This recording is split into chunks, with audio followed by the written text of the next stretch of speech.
So my question for whoever wants to jump in, we're talking about communication, and obviously it has to do with the virtual environment right now, but there are some individuals that like to over communicate on the team. So for those individuals, and they not only affect your work productivity and their own, but those around them.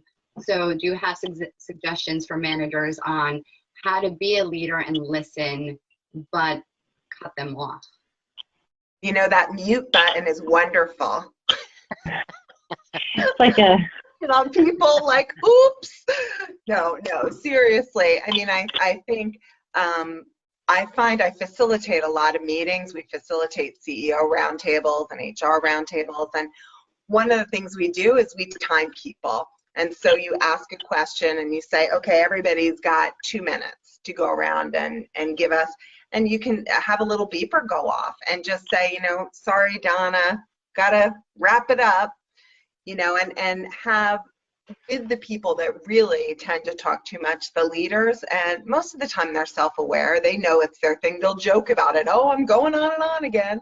Say, can we come up with some kind of a gesture so that when we're on a Zoom call and you're going on and on, we can do something that lets you know you should wrap it up. So we can twirl our hair, we can go like this, you know, and come up with some kind of gesture is another way, if you don't want to time someone on a clock, to just let them know, because you want to be succinct with your time. As Rachel said, 30-minute calls is really the best. And so to say, hey, look, you know, thanks for your opinion, Donna, that was awesome. I really want to make sure we can get everybody in, so let's move to Rachel.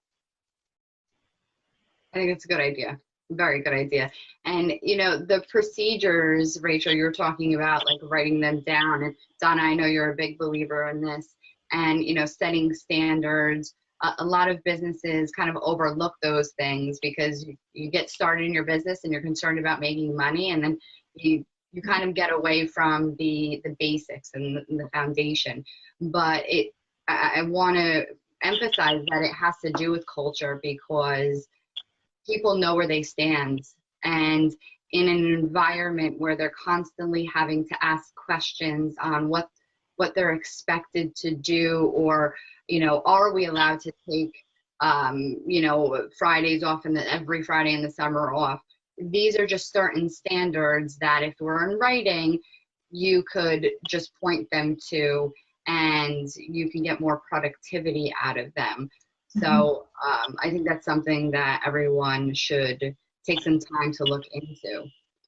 You know, the other thing that I think has been very good for procedures and culture is because everyone had to pretty much overnight, if they weren't already, become more comfortable on video. We actually ended up creating, we had a lot of this, but we've built more of it. We have a private YouTube channel with all our how-to videos. So if you want to know how to set up a template in Zoho, we have a video. And Rachel's going to like this, we will also use those for marketing. It's what we do for a living. So I think, you know, when you can, you know, hit 2 birds with 1 video, it's working smarter, and I think that's what we're all trying to do at the end of the day. Absolutely.